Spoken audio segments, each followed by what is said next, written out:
Welcome, everyone, to another episode of Let's Talk Photography. Come on now. Yeah, so much to update you all. So many things. And I don't even know where to begin, okay? I barely made it to this episode, okay? And I want to apologize to everybody for me not being very consistent. This new job has really been whooping me good. And now I have to work in office more. So therefore, I have to actually choose a new day to do my live stream. Can you believe that? I have to switch it up from Thursday. That's right. So before I get into those particular details, first of all, what's going on, Malcolm? Good to see you, man. Love it. Good to see familiar faces. Now, before we get into all the particulars for this episode, because we got a lot, we also have a special guest, a film director, Jay Silverman, who will be with us. And he produced and directed a film, which I enjoyed watching, quite honestly. I watched the full length of it, and it was really cool. And it's starring Beau Bridges and a young man called, I believe it's a Miguel Gabriel. And it was pretty awesome. I really liked it, but I have a lot of questions that I hope a lot of you will learn from this conversation. He'll be on at in about 30 minutes. So once I get him on there, you guys get all your questions out there about the filmmaking process, etc., camera settings, whatever it may be. I believe he'll answer as much as he can. And hopefully we can take a stab at looking at his trailer. And as long as I don't get my, not banned, but striked from YouTube, but I don't believe I will. But nonetheless, hey, Manila, good to see you from the Philippines. Love it. Oh, yeah. We got Cooley in the house. There we go. Come on, Cooley. Well, hold on. Let me get my sound effects for Cooley here, okay? Oh, yeah. Good to see you, Cooley. Good to see you, man. All right, so let's get in. Let me get all the minutia out the way. Okay, first of all, so let's get into the show, shall we? Join me every Thursday on YouTube for another live show of Let's Talk Photography. We cover the latest news, interviews with today's industry leaders, tips, tricks, lighting, cameras, and the business of photography. My weekly live stream is all about crowd participation. You're encouraged to ask questions, talk about the cool camera gear you've got or the camera gear you want to get. Hell, you could just join our open panel discussion during our Q&A portion of the show. The cost of access to Let's Talk Photography is very, very low. For today only, I'm hosting a very low price of free $99 to subscribe and press that bell icon to get notifications of my upcoming live streams. Now let's get back to the show. Yes.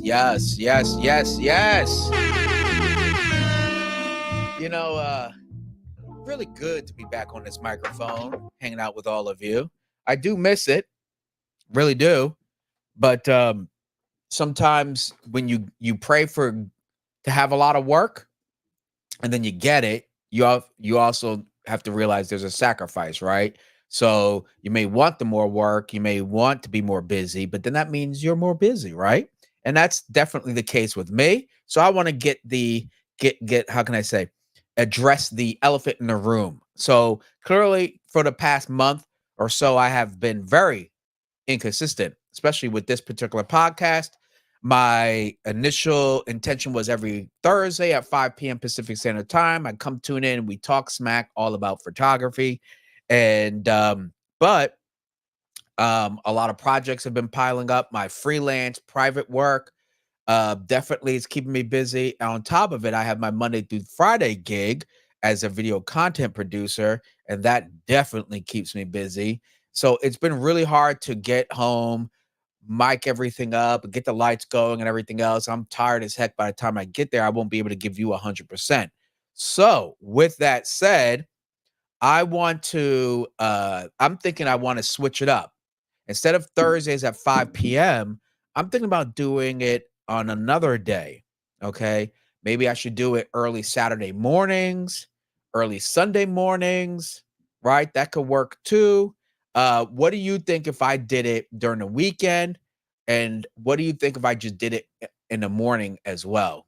So let me know. Post your comments, please. That would be pretty nice to know. I'd love to hear your feedback. Okay. And I also posted a question on the super chat here. Do you shoot video? So feel free to answer that. So far, everybody shoots some sort of video. Now, I don't mean are you a Steven Spielberg trying to make a film? I mean, like if you have your camera, your mirrorless camera, DSLR, whatever it is, do you ever find yourself shooting video? Because I'm curious. Because today's guest is the hold on, let me see if I can switch this up. Nope, I can't. Here we go. Um, here we go. Today's guest is going to be Jay Silverman. He's a film director and he's been a celebrity photographer for a few decades, I think 30 or 40 years.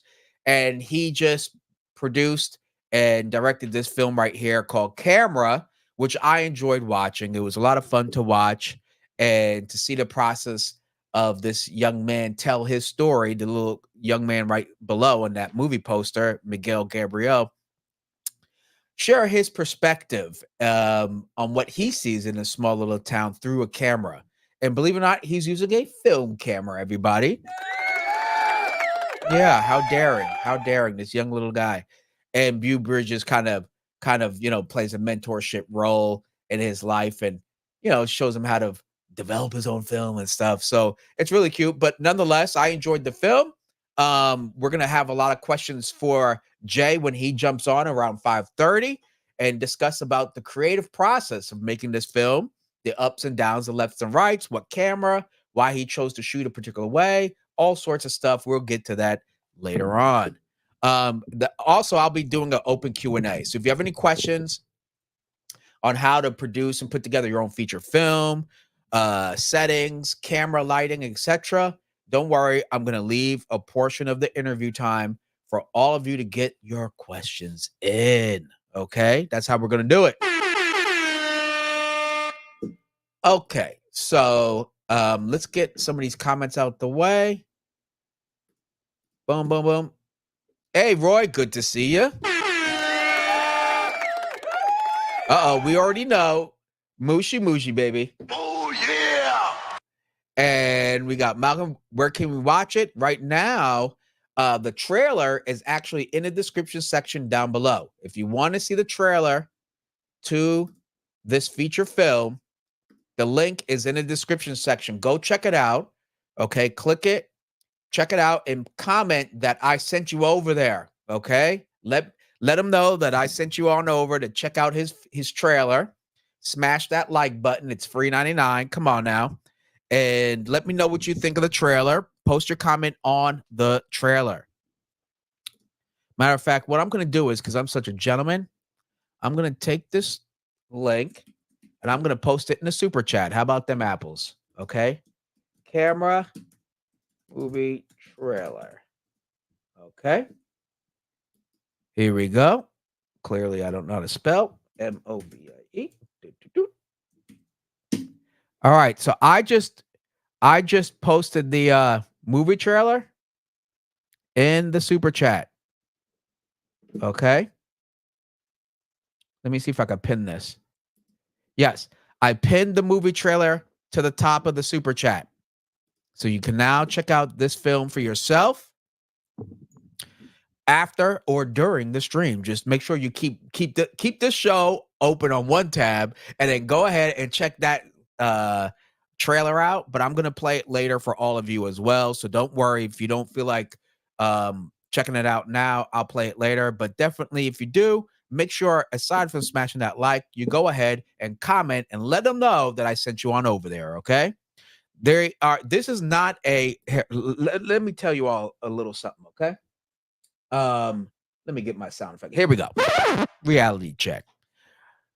By no means is this a sponsored, paid, promotional, advertising, anything. They reached out to me because of the platform, because of you guys, my audience, and they see this podcast called Let's Talk Photography, and they said, hey, here's a movie we think you will like and your audience may like, and if you would like to interview the director. And I thought about the educational value of talking to Jay Silverman and bringing that conversation to all of you. And I feel that it can not only help all of you, might be stimulating, it might just be entertaining for anybody out there. And so that's why we're having it. So there's not a way for me to, there's not a paid promotion for the film itself. I generally watch the film, researched about it, and that's why I was like, okay, I'm digging this. Let me share it with all of you out there. So if I didn't like it, I wouldn't be sharing it with you right now. Okay. So I just want to make that very clear. Not yet. There we go, Mark Man. Okay. And then morning, Fajar. Good to see you. We got Mark Man. I won't be on long. Gonna go see the new Deadpool movie. All right, I'll let you slide. I'll let you slide on me. And then we got Courage Studios. Hello, bro. Hey, what's good? Oh, yeah. There you go. Macho Man Randy Savage says, oh, yeah, for tuning in. Really appreciate it. Definitely do. All right. So, of course, you already know. If you really like the show, if you dig it, or if you just want to hate me, but yet press that like, you go ahead and do that. Smash that like, that share, and subscribe. And you already know, hit the bell icon so that you get notified every time I go live. And guess what, everybody? This Sunday, I am going to be, what should I do? Record a video or go live? I'll be on a beach with another model. Let me see if I can show you the model. Get you guys all out there. Let's see. Hold on. Where's that model at? Okay, I'm going to be working with this model. Give me a second, everybody. Here we go. Cool. So check this out, everybody. This Sunday, I'm going to be working with this model. Okay, right here. We'll be working together on Sunday. Do you want me to live stream this? But the reception might be a little spotty because I'm on a beach. Or do you want me to pre-record, edit, and then post it for you? What would you like? What would you like? Live stream my photo shoot with this model, or pre-record, edit, and then upload? Let me know in the chat. Let me know. What do you think?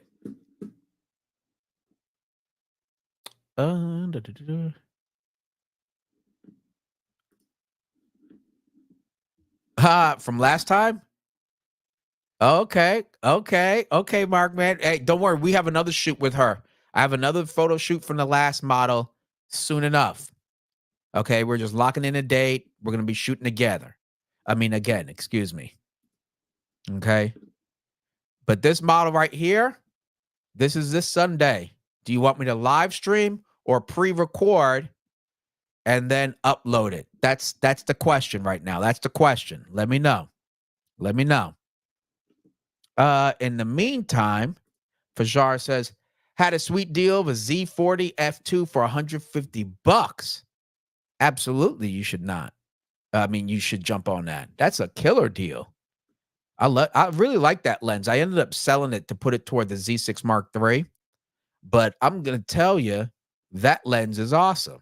It's really fun to use. If it's the F2, I believe. Wait, did you get the SE version or is it the standard one? If it's a standard, that's a cool one too. But the SE I really liked because I used it with the ZF. Okay. What's your thoughts or full thoughts on the specifications of the Nikon Z6 III? I'm hearing mixed messages of the camera. I really need it. I really need it for video. Okay. All right. That's a great question. All right. I'll try not to dig too deep in the weeds with that one.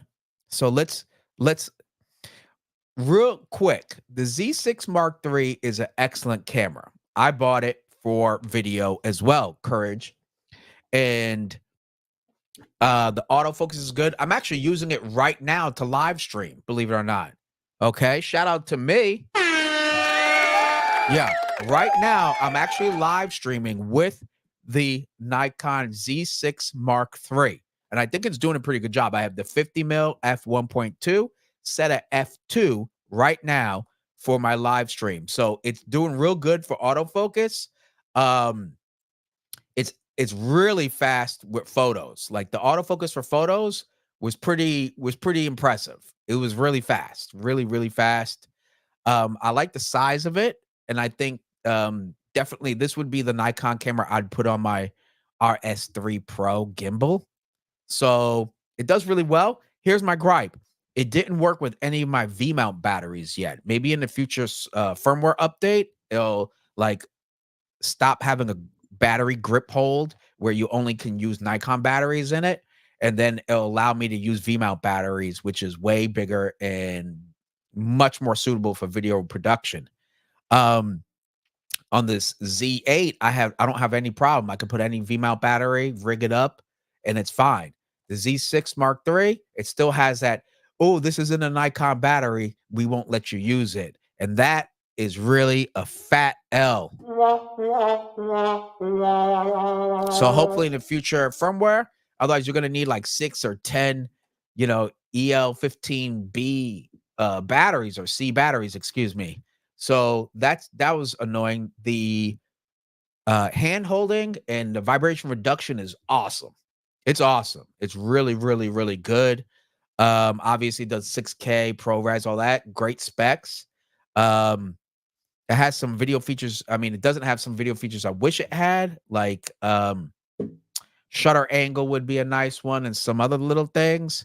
What else is there? Oh, the other thing is it's not like unlimited record time. When I've used my Lumix S5 Mark II, you could just literally set it and forget it, but it has a built-in fan. This one does not. So if you're recording at higher codecs rates, like the 6K and 422, and all that, 12-bit and everything, ProRes, you're gonna heat up the camera, and you will see that warning, heat warning light pretty, I don't know how long. I didn't test the specific minutes, but I noticed it when I was using it on a professional video shoot. Color is great, everything's great, but for me to have to worry about heat is really like a concern. So now I'm using it for B-roll footage and stuff like that, where I don't have to constantly keep it on. But if I need to constantly have the camera on, I unfortunately have to go back to Lumix because that built-in fan system keeps it down, keeps it cool. So that's a huge, depending on how you want to use this camera. If you're using for B-roll, content for yourself, YouTube, you'll be just fine. But if you're using it for like extended periods of time and you're not shutting it off, that will be an issue. And again, it won't allow you to use a V-mount battery yet. So therefore, you're limited to just the EL15C batteries, which is annoying, and you're going to have to keep changing them out. So those are just some of my quick thoughts about the Z6 Mark III so far that I wish was improved. And I think at least with the capability of being able to use a V-mount battery with that Z6 Mark III should be in a later firmware. They need to really get a grip on that because this camera was heavily promoted as Nikon's Swiss Army knife of hybrid photo video. And if you want to do professional video production, you want to be able to use any V-mount battery attached to your camera. Otherwise, it severely handicaps the rig when you have to use the traditional batteries. That's a big no-no. Okay, Courage, pre-record it. I'll do that. I'll pre-record it. I just bought the new oh, Mark Man says too, pre-record. All right, gentlemen. I will do that. I will pre-record this Sunday. I'll drop some quick little video clips to show you how hot this how hot the session is, but it's gonna go down. It's definitely gonna go down. Let me see if I can there we go. There she is. SE, a friend of mine sold it to me since he had two. Yes, the SE was the one I had. I loved it, the 40 f.2. It's a real fun lens to use. Both SE and standard versions of the 40 f2 are great. Yes, they are. I just got the SE because I think it looked cooler on the ZF. Petition to rename the channel to Robert Silver Creative since you lecture us in video business and relations now. Yeah. Well, I apologize. I apologize for Jar. Robert Silver Creatives. Yeah, you know what? it's funny that you say that. Yeah. Here's the thing. I'm so like 2024. I'm doing so much more video work professionally, whether it be at work or for my private clients. It's hard for me to not share my experience with all of you. And all of our cameras could do excellent photos. That's not really an issue, right? Really, the biggest thing is using the other 50% of your camera, which is tends to be video. And that is usually the biggest, most intimidating portion of our camera is the video because there's so many more elements involved. And yes, I have to end up lecturing a lot more.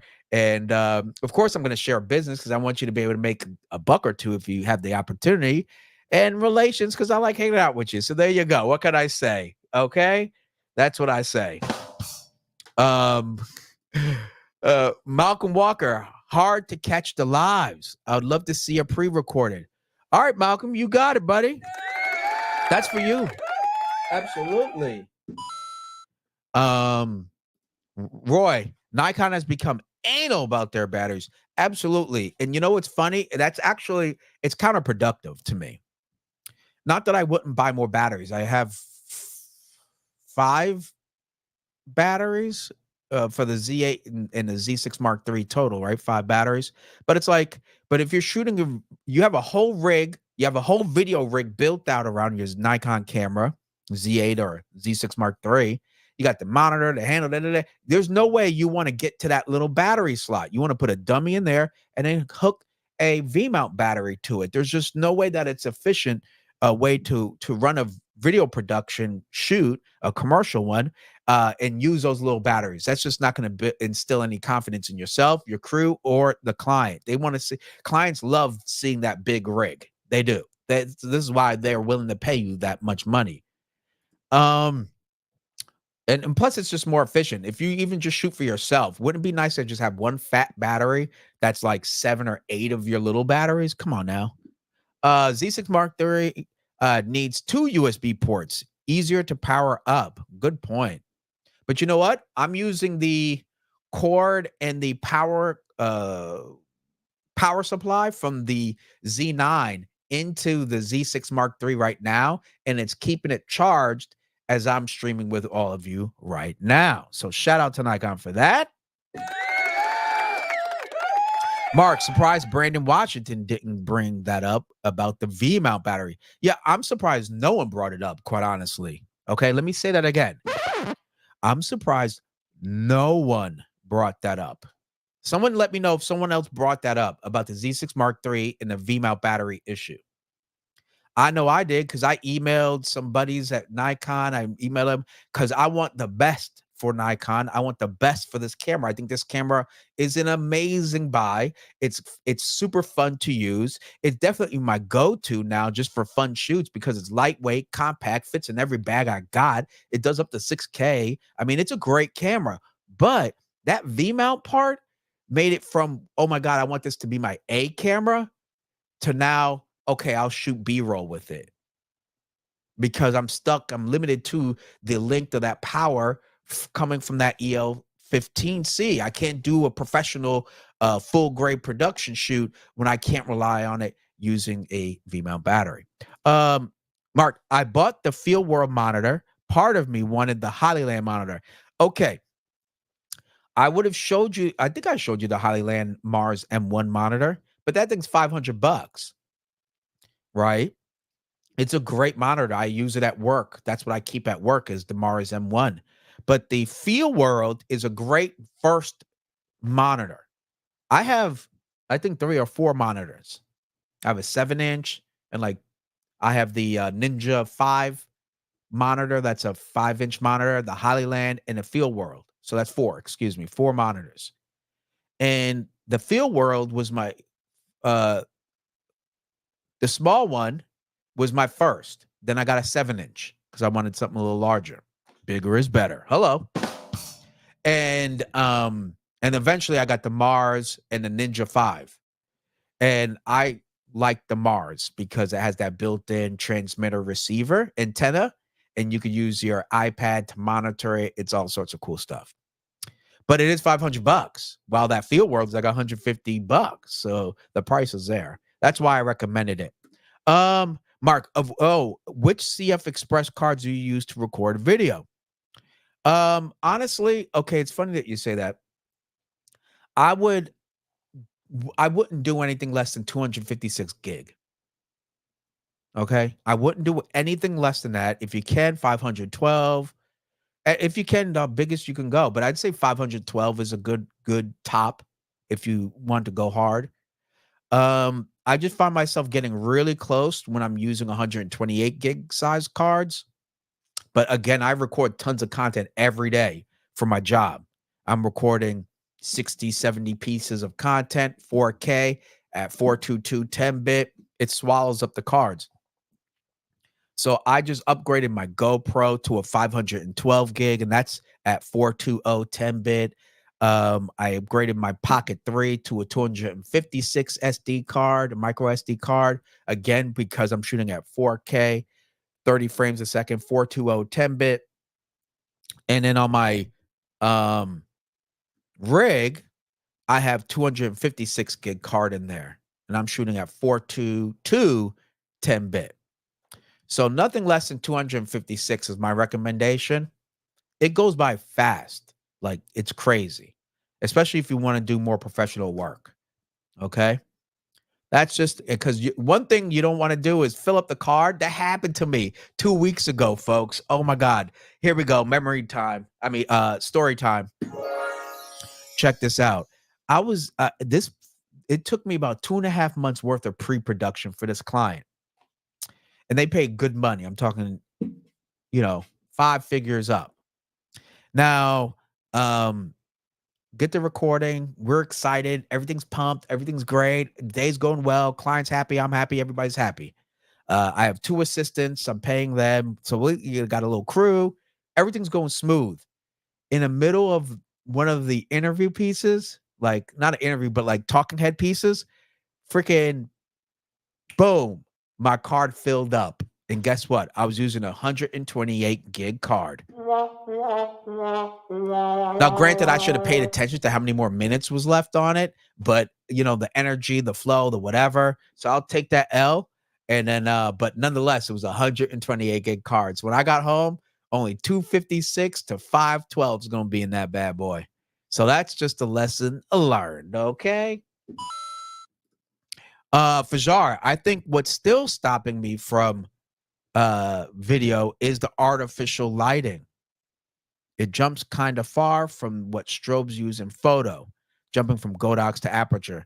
Yeah, I see what you're saying. There's a huge variation in terms of quality of light. Here's my thing: go hard or go home. When it comes to LED lighting, I learned that the next lighting I'm getting, the next key light will be an aperture light. I'm just gonna go hard. Just gonna go hard, pay for it. It is what it is because it's the kind of quality that you get once. Get yourself a 600D. Boom, you're done. And the 600D is going to take care of most things that people do, unless you're shooting outdoor and stuff like that. But 600D, drop the 1,000. It is what it is. You do get what you pay for, especially when it comes to lighting. And aperture is one of those names. Who's the other name? It's Nan Light is another great brand too. Okay. But I'm just going to go hard and go home. But to your point, it is a big variation, a big difference. And that's why I'm going to do what I'm going to do. All right. God, I didn't even get to the photography news yet, but our guest should be jumping on soon enough. I love all these comments, folks. I really do appreciate it. In the meantime, in between times, please go ahead and smash that like, that share, and subscribe to my channel. Come on. All right. What else is there? No, I got everything else. Cool. Let's go back. Roy, excuse me. Well, my bad. Roy says the Z8 has 2 USB ports. Love them. Yes, that is great. Power and transfer. It is really, really cool. But again, remember the Z6 Mark III, it's trying to find, they're riding that fine line. They want compact, but yet versatility. And I think they did a good job. There's going to be some discrepancies. I'm glad it still has the EL15C batteries. I'm glad it has the flip screen, a lot of these things, because right now I'm using the flip screen. That's how I frame myself. Okay. and I can see my settings from here pretty clearly. Now that I think about it, it's a pretty nice screen. I can see everything, and then I use this screen to make sure it looks perfectly sharp.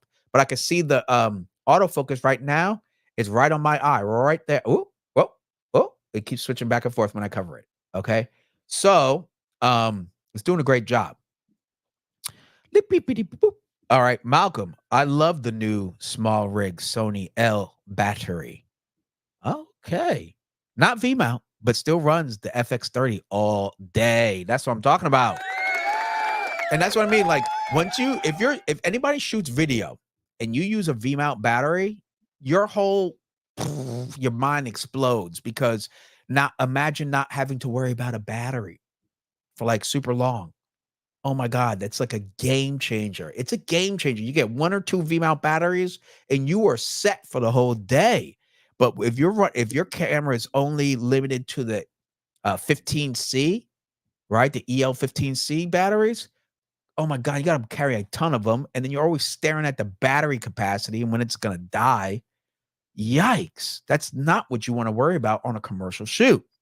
Now, it has its place when you want to run a quick handheld B-roll like situation with your Z6 Mark III. Sure, the EL15C batteries are perfect. They're small, they're light. Boom, adds less weight. Just run and gun, cool. But I'm telling you, the V-mount is legit.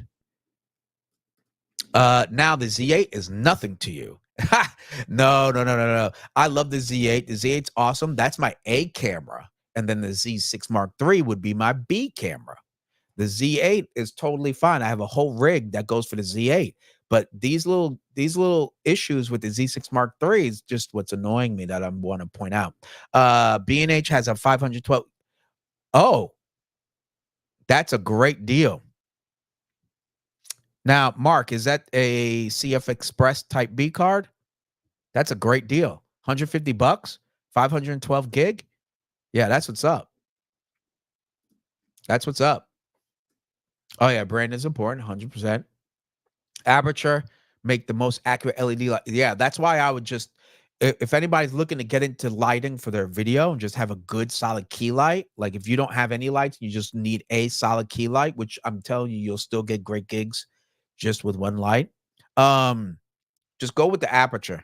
Get that 600D if you have to, the 300, but I would just get the 600, go hard. You could always dial down the power. Can't increase the power, right? You can't make a 300 a 600, but you can make a 600 a 300. And this is from, this is not to brag, but I have a lot of lighting in my other room, LED lighting, not strobe. And man, I should have just went hard in the first place. I wouldn't have as many dang lights. All right. So, here we go. Looks like we got some. Hold on. Let me see if I can hear you. I don't know why I can't hear you. Oh, okay. Hold on. Okay, Joe, you're here for, well, let me see why I can't hear you. Can't hear you. Let me see if there's a way I could preview you before I jump you in there. Edit mic. Whoa. I don't think I need to edit. No, you're good there. I wish this thing would allow me to put you in a green. Oh, that's if I pay more. Isn't that something? I tell you. If you want, okay, all right. Well, you know what? We're gonna rock and roll, baby. That's what we do here at Let's Talk Photography. Joe, you're here on behalf of Jay? Oh, okay. Copy that. All right. I think I read your lips. All right. Well, everybody, I see all these. Oh, Mark. Okay, that is CF Express Type B. $150. I'm gonna have to check that out. Send me that link. All right, Mark. Send that over to me. I use this dummy battery that connects to my V mount, by the way. So if you go the EL15C Newer dummy battery that connects to V mount batteries, it works just fine for your Nikon. I have 2 of them. It works fine. It's like $30. Get it. Don't think, just buy. All right, everybody.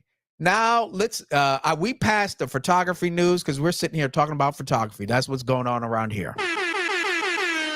So now let's get to the main of hold on now. Hold on. Let's get to the main event.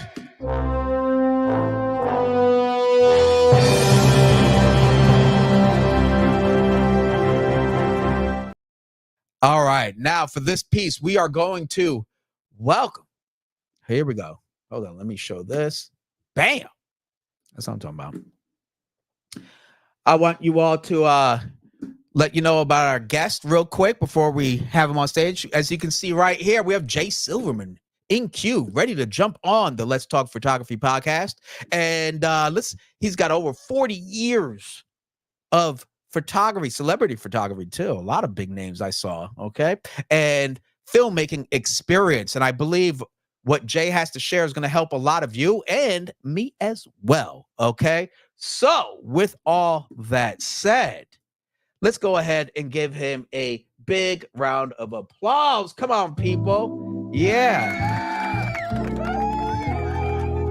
You see the production? I pull all the stops here. Just so you know, I'm not Joe Gamache, although he's more handsome than I am. Yeah, I was like, hold on. Who's I've had weird people jump on my thing when I used to go public with the link, and I've had some situations. So that's why I'm very careful. Like, wait, who's this? Joe, just for the record, Joe is one of the writers of the movie, and that's why I was late on the call, because for some reason my YouTube connection did not work, so I ended up using my associates. My apologies. No worries at all. I said, wow, you might be Joe, but you look dead on like Jay Silverman on his website. So that AI is fantastic. No. God bless. I also had hair before this. Hey, well, you know what? Well, I mean, I have it, but it's low and it's grayer than ever.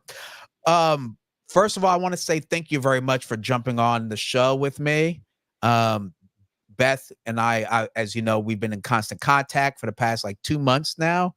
I've watched your film, so congrats.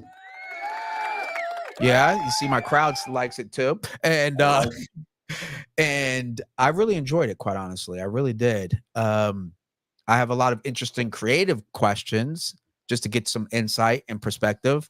Myself, I've produced a few short films myself, and I understand how difficult the process can be, but yet rewarding all at the same time. It's a weird insanity that we put ourselves through, right?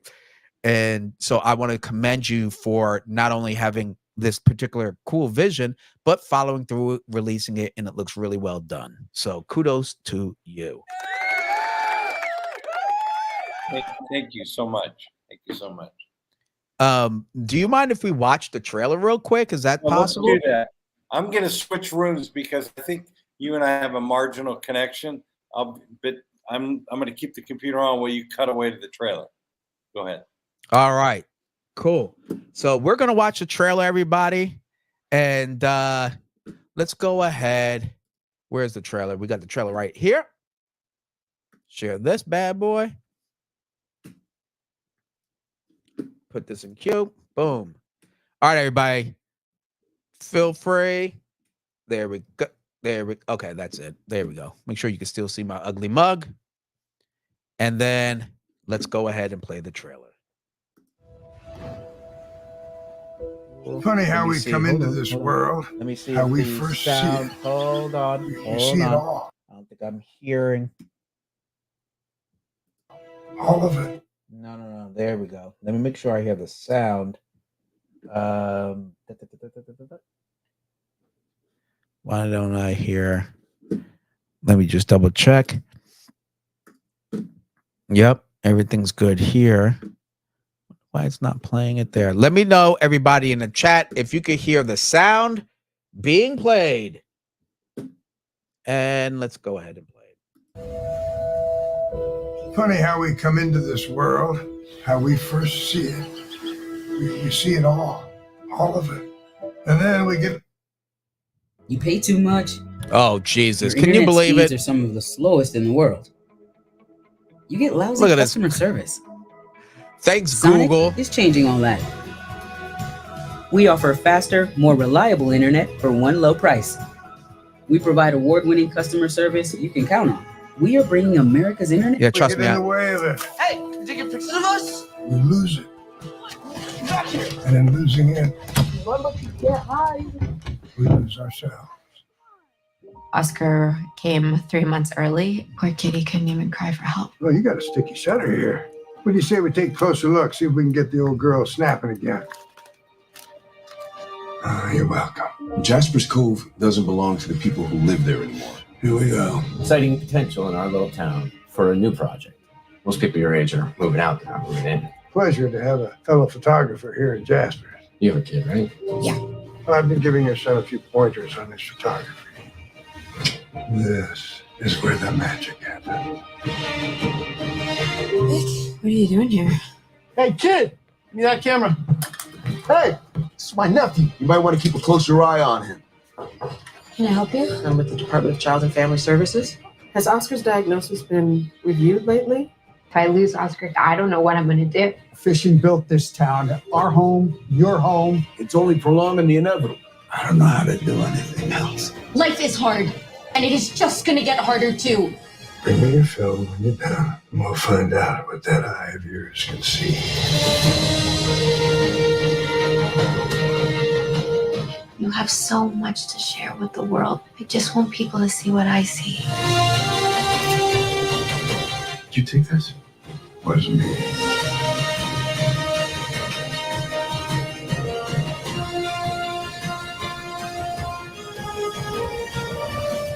You can't live your whole life behind a lens. Sometimes it's better to be on the other side of it. Make sure each and every frame counts. Buckle up, kiddo. You're in the driver's seat now. Very cool. All right, everybody. Let's give Jay a solid round of applause for that one right there. Yeah, that was pretty awesome. Okay, there we go. Well, congratulations again. That was pretty cool. Thank I like you. the trailer. Good pacing. Now, where was this based? Where did you do all the filming? Was it like Massachusetts or something?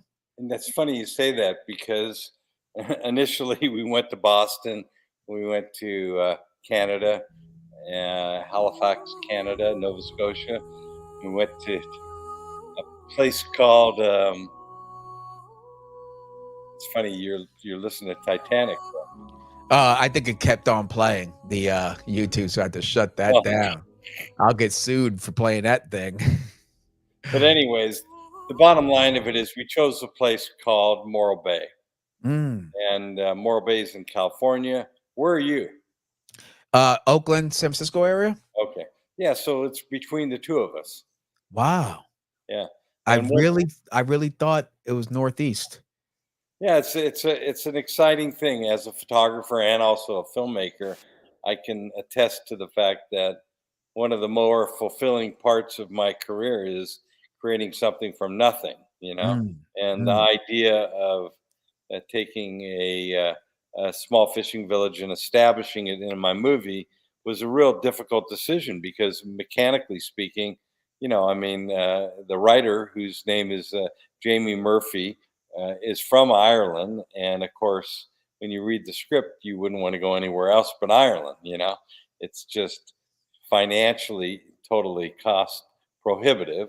And subsequently, we searched a great deal trying to find a perfect little fishing village, and we ended up establishing the movie in Morro Bay. And then the cool part about it is, and this is like sometimes things happen that are meant to be. The mountain range that surrounds Morro Bay is actually the same mountain range geographically in Los Angeles, in a place called Santa Clarita. And there are magically a bunch of backlots there that Hollywood has used for years. And we ended up taking a small little backlot that looks like it is the backlot that they used for the movie Thor. And we turned that little Middle America Main Street into a fishing village. Wow. You did a spectacular job because I grew up in Long Island. So it just gave me the vibe of New Hampshire, somewhere up there, Maine, it could have been, you know. Right. And that's what I totally thought. And well done. Well Well, done. thank you. Wouldn't have thought it's on the way to LA. So shout out to Movie Magic. Now, when it comes to budgeting for this film, right? How did you like budget it, obviously, and then how did you raise that? Like, what did you do to come up with that? Unless you just had it laying around. I mean, that's okay too. Well, I mean, this is my fourth movie, and my movies finance themselves. I put whatever I make on the last three movies, I put into this movie, Mm. and what that translates into is a very small amount of money. You know, since the audience hasn't seen the movie, it was made in 18 days. So Mm. you can imagine all the things I learned as a photographer were applied every day to trying to figure out how you can make something look this big when you only have this much money. And your audience did see the trailer. I think it's very fulfilling because conceptually, a photographer's eye is no different than a cinematographer's eye. And I went out, and my objective was to find, a way to make a big-looking film for a very little amount of money. And let's talk about photography since you have an extensive history in photography. Can you give us a little background on that? I started my career in the 80s, and I went through many iterations. Originally, I was a still life food photographer. Then I evolved into a people photographer, and then later in my career I became really kind of niched as an advertising photographer, which means I did big projects for Apple, for the kind of corporate affair that one would always dream of. And that's something that led to me eventually doing celebrity endorsements for advertising, such as Nike and Apple and Budweiser and so forth. And then that segued into me doing a television show called The Cleaner, which was on A&E with Oh. Benjamin Bratt. And that segued into me doing what I'm doing now, which is basically making independent films. What aspects influence you as a filmmaker from your experience as a photographer? We all know the chicken before, what is it? Just chicken, what is it? The egg before the chicken, whatever. Photography, without photography, you're not going to have that cinematography. But for you yourself, what aspects that you can say, wow, I really pulled from that experience, that X, Oh, whatever that. everything about, in my opinion, everything about storytelling is actually more challenging as a photographer than it is as a director. Why? Because mechanically speaking, you have to tell a story in one frame, and that I think, to answer your question, was incredibly purposeful as I began to do live action because I think storytelling is very similar. The only difference is that in motion picture you have this kind of palette that is more extended, but there are a lot of advantages of being in a situation where you can tell a story in 60 seconds versus tell it in one image.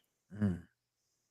Yes, you're absolutely right. It's really, how can I say, it's even more difficult because even though you have 30 frames or 24 frames a second, you have that times 90 minutes. So it's like you have more of a shot, more of a chance to express the purpose of that story versus in one shot. So I think you're absolutely right. So with that said, oh, let me ask you this. What gave you that bug to be like, oh, I want not jump ship, but make that next step to like, I'm gonna make a film, because you seem to have had a established career as a photographer, right? You could have Right. just kept going down that route. You would have been fine. You have the name, the history, the experience. What made you make that next step? It's really interesting. I'm not going to lie. I had a very fulfilling career, and I think one of the topics that is constantly on my mind is reinventing myself because if you want to stay in business as a photographer or as a filmmaker, you better be able to read the room and realize this is working, this isn't working, and what do I have to do to prepare for the next step. And Mm. filmmaking was the logical step, for me to wake up in the morning and actually passionately want to tell a story already occurred 20 years ago when I made a movie called I think it's called My Bird Spot. It was a 30-minute movie, and I sent it to Steven Spielberg, and he goes, "Oh my God, I love this short," which was a short, and he Okay. said, "We're going to get you an episode of what the heck was that? It was Amazing Stories," and I Oh, got yeah. an opportunity that failed to occur because the show got canceled. Subsequently, that gave me a taste of something that I Mm. really wanted to explore more of. Right on. Malcolm has a quick question. He asked, where will be where can they see the film and when? Yeah, the movie is available now on Amazon and on Apple and on Fandango and Vudu um, um, to rent. Unfortunately, it's not a available on Apple for free or Amazon for free, but that's how they can watch it. Just type in camera and it'll pop Oh. up. So on Amazon, if you have Prime, can you see it there like that? You can get it there, but you can't watch it for free. Copy that. Okay, Yeah. just want to be clear in case someone asked No, me. I understand. Trust me. I'd love Uh, everybody to watch it for free, but my distributor needs to break even. yeah, I understand. I get it. I'm not. I'll be really straight with you. I'm not here to sell tickets, but it was nice that Malcolm asked that question because I made this movie as a labor of love, and Mm. working with Beau Bridges and this little kid named Miguel Gabriel was just an extraordinary experience. Yes, the amount of talent in there was impressive. The young man, quite honestly, some of those scenes, I was like, "Oh, he's gonna crack," and just because of the powerful performances of Beau, obviously, and when I don't want to share too much, but there's certain exciting moments where he reacts in a particular way, and I swear that's when he's gonna do it, or um when his uncle, right, very how can I say, eclectic uncle, not eclectic, but you know, Dangerous. yes, there were moments there. So for him to save face and to maintain character like that, I mean, I was impressed. Eve- I thought eventually he would. I don't want to give too much. I want people to see this. It's a really cool film, but um, yeah, he stayed true to his character, and then obviously he grew. Right, he learned to gain his own swimming legs creatively when a certain somebody wasn't there as a mentor. You're right, and I No, thought I it was don't really. mind. I don't mind giving away some. It's not really giving away anything. It's just Oh, the okay. the fact is this: this young little boy Hmm. is a character that's 9 years old in the movie. Just that I tell this story because I think it's prudent. If you have children, you probably take them out to the front of Walmart and you get in one of those fake little cars and you pretend like you're driving it, or Target or what have you. Yeah. And this was the attraction to this story because when I read the screenplay that Bethany Sorona had presented to me, she's one of the producers. I'll tell you, it was just mesmerizing to me to learn that this little boy was actually creating photography with a camera that doesn't even work. Okay, and that was what lit me up because eventually a man comes into his life by the name of Eric, who's played by Beau Bridges, and he makes it possible for this child to actually fulfill what his kind of like almost premature ambitions desire. And that's Right. pretty exciting because that was kind of like me when I was 15 years old. I think many of us could remember a particular moment. For me, I wasn't 15, but I had a older photographer. My first studio I ever rented. And he used to encourage me all the time to come in even when I don't have a reason to, and just play with the modifiers, play with the lighting, play with this. And I think you're absolutely right. That impression creatively leaves a significant imprint, right? And plus, like the young man, I think many of us can relate to the fact that that kind of mentorship, or sometimes that support system, allows you to just be too free to explore and maybe tap into what you don't realize is there. And with him, when he started developing, and he came out with his, what is it, like 12 photos on that one piece of, Right. and him seeing it alive, tangibly, um, I think is like kind of what we all experience in our own life when it comes to like, oh my God, I think I really love this. Now, and I kind of like how Beau's character not only gave him that philosophy of the eye, right? The seeing, the vision, but also how to actually manifest it through the through the dark room, excuse me, and everything else, and say, this is how you make it come. Here's the magic, right? And that was really fun. And the friendship. Let's talk about that, right? Well, I mean, here's the thing. This is exciting, Robert, because I'm sure if you've got enthusiasts watching this podcast, we all get triggered by, in a positive way, by people that we see telling stories, whether it be, photographers or artists, painters, or in this particular case, the poor kid can't speak, and the kid is essentially, getting bullied by the community, and the kid's mother, who's a widow, is suffering from that adaptation of trying to support a child and work. And then, a kid no different than, I think myself. Mm. I have three daughters that are in their late 20s. I can be totally blunt with you. I wish that they had what I had, which was, I lived in San Fernando Valley and went to a public school that there was a photography teacher there. And I'm telling you, Robert, he brought in Life magazine photographers, at 14, 15 years old to share with, to share with our class. And each one of them had a story. One of them, by the way, was a famous photographer out of Canada, and Joseph Karsh. And he shows a picture of Winston Churchill, and it's a 16 by 20 black and white image. And mind you, this is no private school. This is a public school.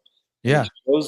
he shows this picture, and he says, and let me tell you how I did that, Mm. And, I'm being blunt about this, but, you tell me one person that had that kind of connectivity to professionals at that kind of young age. And And the story behind his work too. it was mesmerizing. I tell a Totally. story real briefly. If can I? Do you have? Is it okay to tell a Yeah, quick story? yeah. I met a photographer, and I don't know his name. He's probably passed away 40 years ago. But he was working for, I believe, the New York Times, and he brought in a 16 by 20 to share with the class, and it was a picture of a wheel, like a Ford wheel of a tire of a car, and through the tire was a judge, and on the left side of the tire was the prosecutor, and on the right side of the tire was the defense. And he had just hit the hammer down and concluded the conviction or what have you. And the picture just said it all. You could see the mother that lost her child and her husband in a car accident was sobbing, and on the left side, the disappointment of the prosecutor not winning the case, and Mm. then the judge slamming. It's just like The guy. all in one shot. And I said, "Oh my God, I got to do that for a living." I gotta do that for a living. And it turns out I never became. I wanted to be a photographer for National Geographic. That was my dream. But unfortunately, I didn't. In those days, you had to speak 5 languages, and I didn't qualify for that. Wow, that was the prerequisite right there. 5 languages. Yeah. Yeah, I wouldn't have made it. But now if you just have a big YouTube or Instagram, they'll probably get you in there. That's exactly right. Or a big TikTok.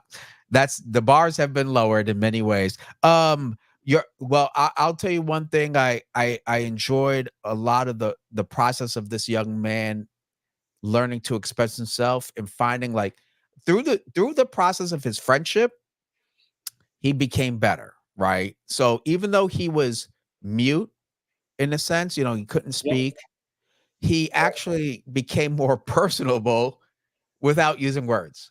Like the Yeah. camera allowed that to happen because at the end, right? The whole community became his friends, and he never said not one word. So the power of the camera, the power of creativity, art, and the universal language of art is one of the powerful messages I took away from it, Well, thank you. and that it transcends boundaries. Right? We have Beau, I could assume is a older white guy, and then we have Gabriel, who I assume is a young little Latino kid, right? And then Miguel, right? Am I right? Hungarian.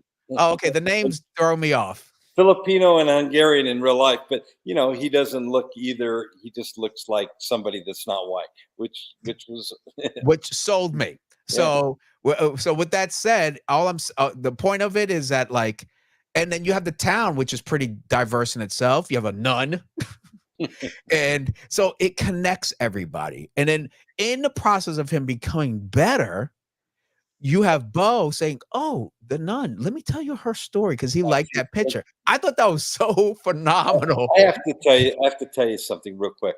Yeah. Bethany, my producer, is the one who created that contribution to the script. Oh, And really? it's one of my favorite scenes in the whole movie because he's mimicking when Beau describes when he says, "Let me tell you why this image is so brilliant." What he says is exactly what I heard throughout my youth, which was, "You don't need to tell me what's in that picture. I can already say it. I can see it." You understand what I mean? And that's what you're describing. You said that scene was special to you. It's the fact that the picture did the job. I don't need Totally. to know her. Absolutely. I love that. It's like, and you could just, a matter of fact, you could make up something and it would probably still work, right? That's how powerful a powerful photo can be, and the art of imagery and his composition, etc., the storytelling of it.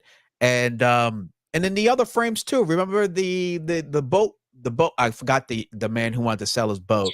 That's Bruce Davidson. His name's Frank in the movie. Yeah. So Frank, and that, remember, it was a wide shot. Oh no, you're talking about the he was on the side of the boat praying. Yeah. He's the one who owns the boat. That's right. Minnesota. Yeah. I thought that was powerful. I'm just telling you, every actor in this movie, that's an individual named Jorge in real life, and Jorge is such a committed actor. And I'm going to tell you, he made me cry when I'm watching his performance, because he is not anything like the other people surrounding him. And interestingly enough, the individual that plays that plays in the movie pretty much a mean-spirited son of a bitch is actually an individual named Zeke Bridges, which is actually Beau Bridges' son in real life. Well, no wonder I saw something. But You did. Yeah. give me 1 second, Jay. Excuse me, Joe. Jay. No, anyway, Jay, I have to give a big shout out. It's okay. To this particular sub right here. Thank you very much. Thank you, Malcolm, very, very much. Goodbye, Jay. Drink when you get together. Awesome to have you on Robert's channel, Jay. Thank you for taking the time today to share your story. Oh, hold on. Macho Man Randy Savage has something to say. Oh, yeah. There we go. All right. Well, thank you very much, Malcolm. Very, very, very much. Thanks, Malcolm. Yes. And when I do come, my daughter moved to LA after she graduated.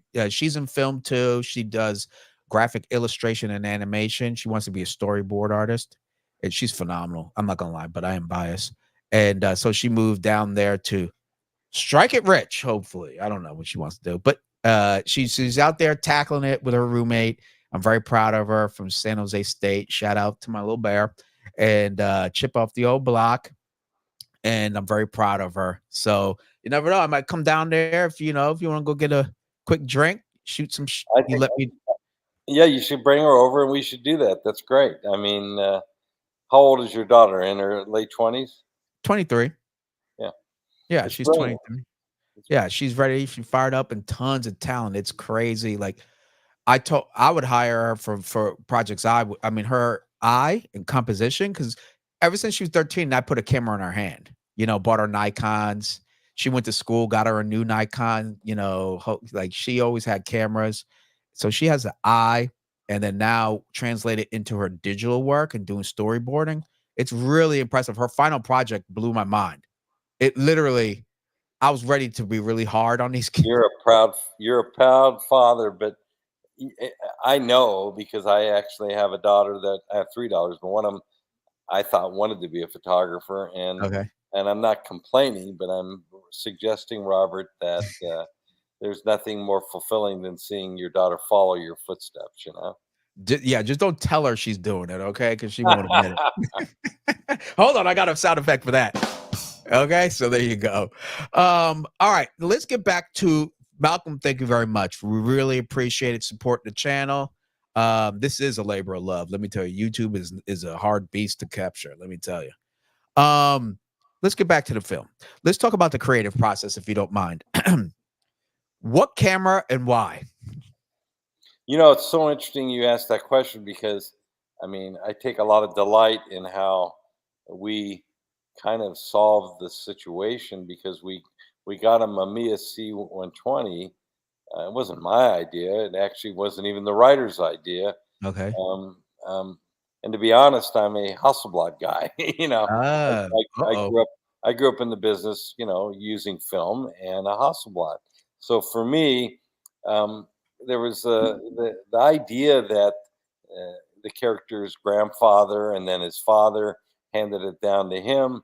Gave him this camera that doesn't even work was really important to me, and I'll share this with you. And your viewers will probably either hate me or love me for what I'm going to share. But when you're making a movie, one of the most one of the biggest challenges is making your day. And I tell the story because I'm a photographer, and the last thing I wanted to do was cut any corners, right? So I ended up, when I went to college, I ended up meeting. I went to high school. I ended up meeting a guy that eventually became a VP at Epson Corporation, Oh, and small world. he's still a VP of marketing. And I called him one day and I says, you got that printer that blows up those images to 6 feet tall, 4 feet wide, or 20 feet tall, 4 feet wide. I said, have you ever taken a digital photo from an iPhone at high res, which I had an iPhone 15, and we ran some tests. And I got to tell you, all the pictures in the movie that were filmed, we would follow up, or I would follow up with my iPhone 15 and shoot those stills, which I don't want to give away what they are, but they're the principal kind of like Shot. vision. They're the images that the child takes. And Wow. but the reason I did it was because I had to envelop a solution that was going to expediently capture what I was filming immediately on digital high res film. And I don't know about you, but it's like there's something about an iPhone that just makes it so comfortable. You know what I mean? It's And I know exactly what I wanted. And I'd go there and shoot maybe 15, 20 digital frames, high res. And those are what you see in the movie. And I mean, you can count the hairs in Beau's beard. That's how the resolution is. And that was an iPhone 14. shout out to Steve Jobs and the Apple. Yeah, Wow, yeah, that's yeah. crazy. But I mean, Now, I'm with you because had to test it. I had to run it by people. Do you believe it? And everybody, I shot it on the portrait mode on top of it, so the backgrounds weren't out of focus. And I mean, honest to God, I have no regrets, and I think it's kind of an innovative way that we solve that vastly important subject. As well as using modern technology. Like these are all Yeah. tools. They're all tools though, right? Because if you Yeah. didn't tell me, I wouldn't have thought about it. Well, I grew up, and I'm sure you did too, where even though cameras are important, it's the person behind the camera. And I mean, that's the way I was taught.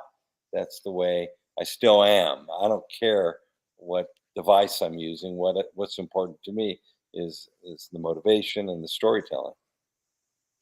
100%. That's why I always say there's a shirt I sell. It's called "Composition is King," and I don't care if you do it with a cell phone, whatever, or drawing. Composition is king. Nothing beats that. And then decent lighting. Here's the what was it? Oh, what camera did you use to film it? Oh, we This used an Alexa, a Panavision Alexa. And why that camera?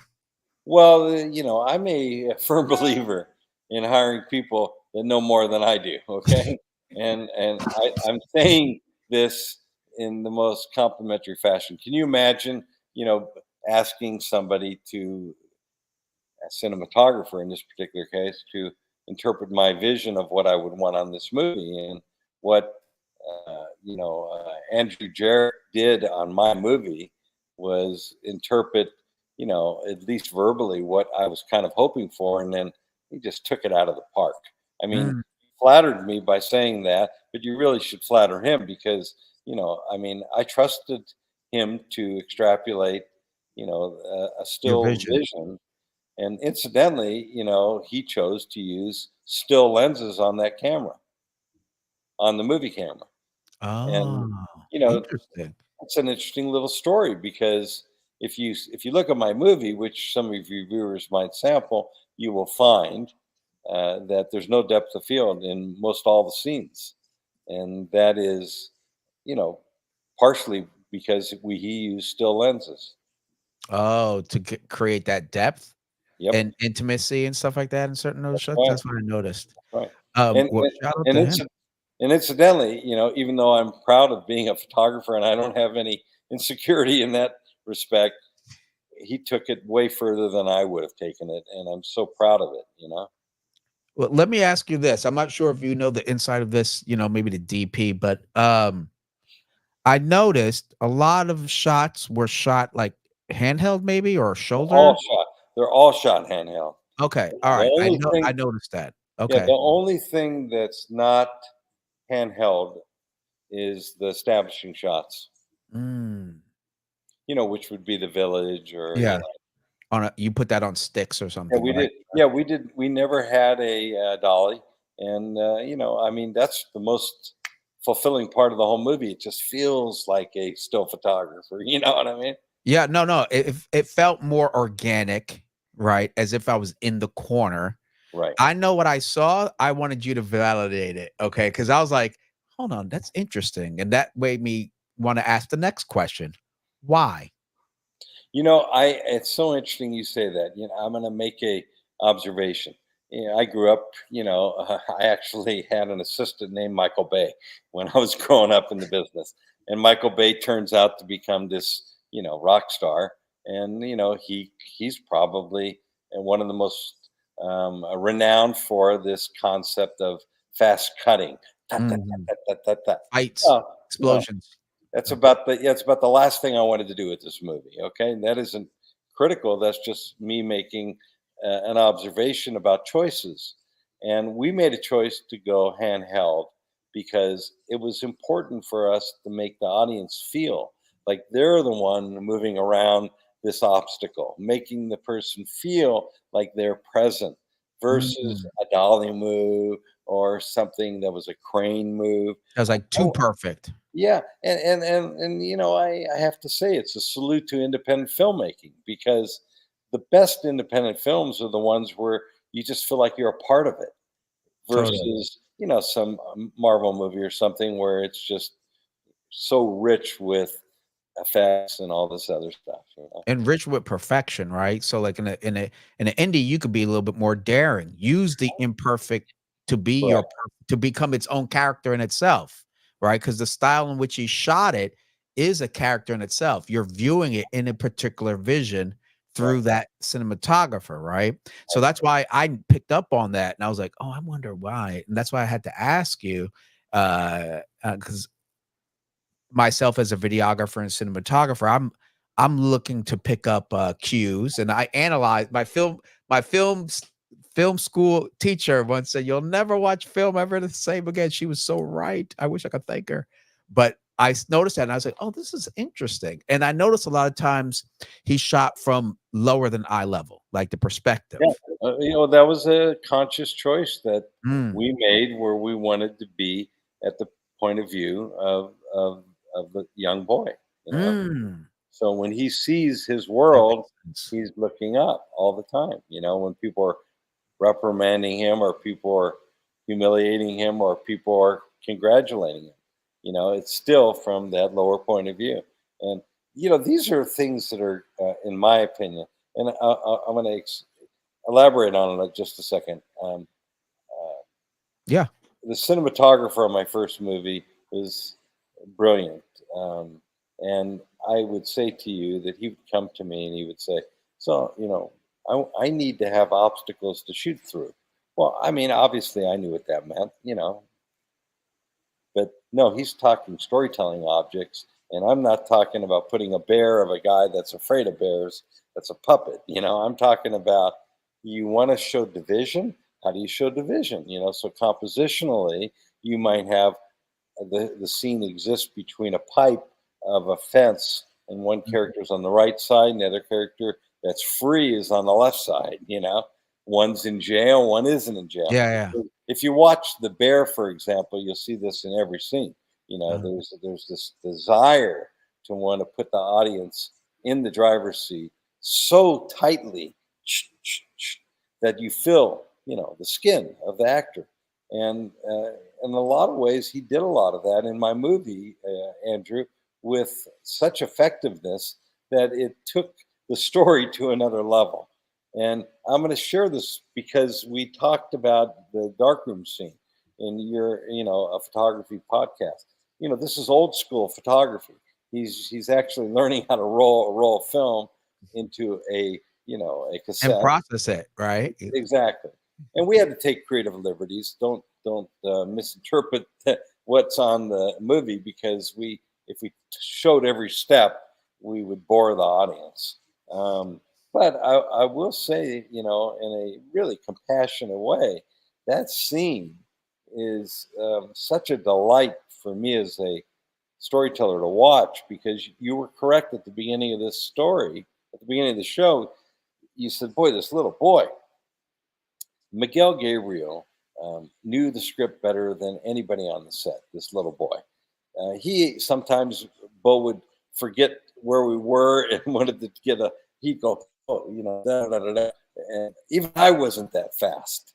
He knew exactly where we were. He knew exactly where we left off. And there are so many moments in the movie that I'd like to take credit for, but I got no credit at all, because this little boy was so on.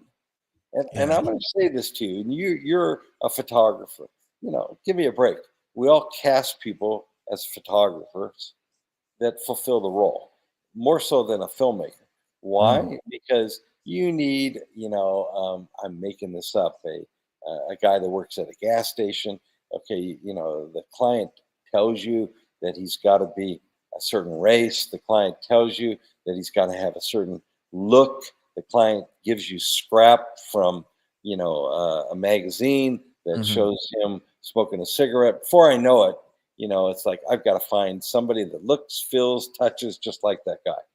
And most of the time, and you're a photographer that can probably agree with me, we would cast this person, they'd show up to the shoot, and they don't know how to do their job, but they got the look. And by the way, the look.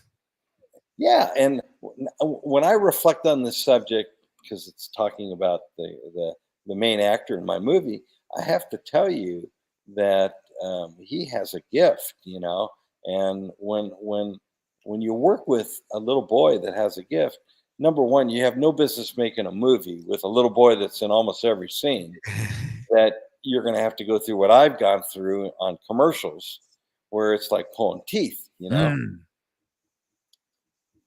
because let's be honest, all I need the actor to do is say, that weighs the restaurant, that's it. Yeah, one or two lines, And and he that's goes, well, that way is that. No, I'm going, no, that's not what I need. And before you know it, you're doing 20, 30 takes, and you're driving yourself crazy because I didn't pick that actor. A group of people on Madison Avenue picked that actor. that's not with you on set. Correct. And incidentally, this has been asked of me, and I think it'd be great for your audience to hear. What's the big lesson that I've learned after making 40 years of photography and film? I can say is, when you cast a child for a role, you better meet the parents. Mm. Why is that? Because what? Because you're going to spend 4 weeks on an independent movie with a child that a parent could destroy everything you worked for, Wow, and interesting. most of the time unintentionally. You mean the parent thing by backseat quarterbacking and Yeah, everything? sure. I mean, Wow. I'm not going to go into it, but I can tell you many stories where I was shooting a commercial and the little kid is being directed off to the side. I didn't even know it. Why can't I get a performance? And the mother's behind me as a photographer saying no, yes, no, and it's like, Scaring the hell out of everybody, the kid. everybody leave the room. But Wow. I do think that advice that I just gave is solid gold, because you can tell in a meeting with a parent whether they're going to jeopardize your movie Mm. or make it So great. so you're essentially hiring them both. That's correct, Well, 100%. that's a fantastic takeaway right there. And Um, incidentally, you can't. If you think that you can take a little kid, and incidentally, all my clients throughout my career thought they could, a little kid, and let Jay handle it. He'll make a great shot of this, And the kid shows up, and he doesn't walk on the set because the only reason he's there is the mother wants him to be, an actor, mm, and I that applies to somebody as young as the kid in my movie. no, he was exceptional. I was very impressed again with his ability to maintain character, and he really there was commitment to it for sure. And he had to do acting, the real acting, because there was no talking, right? There was no dialogue from him personally, which really meant we're looking at everything he's doing. And kudos to the young man for sure. Thank you. Yeah, and kudos for choosing him too, because he honestly was a compared to every other character in the scenes in the environment, right? Now that I know it's California, you have everywhere the location, everything. He was just almost like soft, innocent character. He stood out, right? So he you can see why he was a target. Combs his hair, to the little Right. part, and he's quiet. Everybody has this edge to them, especially the uncle, but like everybody has some sort of edge, even a mother in a way that she's like just she's overwhelmed, right? And he looked more clean and innocent and pure. So he really was a standout just by him being there. So you off top, he's seeing differently the way than others are seeing, right? But I also think that also helped him to get into those particular vulnerable spaces of other people's lives, you know? Number one, John Thompson, who was the editor on this movie, had a remarkable um, task, and that's cutting this movie. And when you cut a film, even though I edited my photography my whole life and only gave the client the ones I wanted them to see at one point, you do find yourself reliant on an editor to Mm. solve riddles. And I just can't believe, how incredibly fortunate we were at adapting um, and filling spaces with character that this little boy delivered that was not motivated by me. I'm just telling you, it's just in his performance. You know what I'm saying? How did you let's talk about this editing process actually. Sure. We talked about cinematography and everything else. Let's talk about the editing. So you have your film. How did you let go of your baby? Right? I'm Well, sure. you don't let go of your baby. What you do is you collaborate, but you bring in a rough cut, which is usually done independently of you.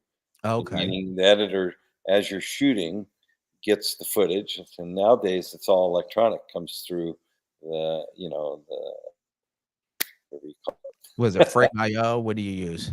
No, I mean it comes from the cloud, and the Oh, editor gets it literally within hours of shooting it, and he starts assembling it, and starring the takes that he prefers, and then he starts to engage in cutting the movie, and typically, he sees it the way it's stated on the screenplay, in the order. Oh, first he's going to develop the pictures, then he's going to process the pictures, then I mean, I can go on and on, but the way in which an editor, which is no different than a photographer, extrapolates storytelling is so important to give him that freedom, because what ends up happening is he sees the scene differently than you do, but it's still the same scene. mm, It's how you establish it, mm. and that is the magic of why I love to make movies, is because it's such a collaborative business that you kind of, same thing with the music. Dave Holden, who did all 4 of my movies, the movie was all written and recorded by Dave Holden, but we went to Bulgaria to record it with a live orchestra. And to say Wow. that wasn't an extraordinary experience is, and probably one of the most epical experiences of my career, was to watch people look at my movie on a screen and a conductor, Plays working. to it. And why am I doing it in Bulgaria? Because it's totally unaffordable in the Western Hemisphere. Yeah, I don't. Yeah, San Francisco Symphony might be a little costly. I'll tell you that. San Francisco, yeah. Um, well, kudos to that. I mean, in terms of the editor, because I'm always impressed. I mean, I've had to edit all my shorts, and I absolutely. That's the one thing I'll make sure I'll budget is like I need an editor. I cannot do this Yeah. anymore, and it's so time consuming. I want to get to the next project or whatever I want to do. The editing is just the oh Lord have mercy. Um, You have to have not only patience, but you also have to have the desire to want to see something occur that you didn't expect, Mm. and usually to your advantage. so you're saying having the editor sometimes gives a fresh perspective, perhaps not what may even give you something that you didn't see or like the advantages of having that fresh eyes on your project. Do you see that as an advantage? Huge, huge, remarkable. And I mean, I would be um, deficient if I didn't say, in many cases, when you make a movie in 18 days, there are times where you need desperately to have solutions that, are going to need to come from him. Mm, Does that make sense? 100%. Fix it Yeah. in post. Well, it's not really fixing it in post, although of course, literally it is. But it's that idea that everybody's focusing on, why isn't this happening? What about us cutting to something else? The next thing we say, well, cut to birds landing on a tree. We'll buy a stock image, which is what we did in one case, not because we were in a pickle, but we just didn't have time to shoot those scenes. Mm. And they're all available for very little money for independent films. But those are the wonderful things that happen. And it's a funny story. We just had a big screening, and my cinematographer was standing next to me, and the head of the distribution company came to me, and I said, I want to introduce you to the cinematographer, the DP. And he says, oh my God, I love that image at the beginning of the movie where the sun breaks through the trees. Yeah. He didn't shoot that. I didn't shoot that. We bought that image. What's that? No. I was doing like a horn that was like, wah wah. yeah. I was like, oh, I love that shot, and you both are looking at each other like, We didn't thanks. shoot it. Well, I'm not gonna lie. I think there's one thing you can see from my my performance here today is I wear my heart on my sleeve. I'm not going to mince words. Yeah. These people, this collaboration, is what made the movie possible. I think anybody that wakes up in the morning and thinks that it's a one-person vision, it's a different filmmaker. I can't identify with that. Hold on. Malcolm has a question. When you say make a movie in 18 days, are you talking about filming it itself, simplifying it? How do you organize that? Yes, it's 18 days of actual principal photography. And then what ends up happening is, all the pre-production that takes place before, could take, in our case, it took a year. Oh, Um, pre-production? oh yeah, pre-production is usually a couple months, but the development of the script, Mm. the, the I mean, this is a wonderful little story. When I met Beau Bridges, this movie was pre-produced during the pandemic, and Oh. the pandemic was still going on when we made the movie. We were all wearing masks, and I was on a Zoom call with Beau, and by the time we started the call, and 2.5 hours later, there were 7 pages taken out of the script. Okay, and it did not change the story at all. They were Wow. nuances. They were nuances that his wisdom provided to the whole team, and they begin with the most rudimental things. You don't need expository dialogue saying it's a hot day. I don't think I'm going to make it to to the next water station. I'm making this up. He says, "Don't worry, you don't need to say that. I'll give you that in my look, in my Yeah, performance." the acting itself. You're saying. Exactly. But in as much as the writers were experienced, and as much as I'm experienced, my 4th movie, I can tell you that him walking in the door, which was a Zoom call, and saying, "No, no, no, you don't need these things." Yeah, that's And it wasn't just his character; it was other characters. no, that's amazing to have that kind of experience. And that drew me in. I'm not gonna lie, because he's very familiar, right? And he just came out with something, I believe, on Netflix or something with a cop Oh, he tombstone. came up with yeah. What's that? He's on a new movie on Netflix called Neon Highway, Yeah, and I mean, Bo Bo is a legend, and yeah. I guess what I'm trying to say is this: is the movie is really indirectly about mentoring and about saving a young man's, well, he thought he was going to save him, and it turns out, interestingly enough, he saves the whole village. Hmm. How does that happen with photography? It happens with insight, innovative thinking, but more importantly, just really, really great screenwriting. It's just really, I mean, I'm only as good as what's on the page. So, but he did ask the question, simplifying it, how did you organize it? Well, when Yeah. you go to make a movie, it's identical. If you're a photographer, I mean, I learned something very young as a photographer, and that was, what do I do? Who am I? And a guy's trying to help me, reinvent my business, because I was like, the phone was ringing.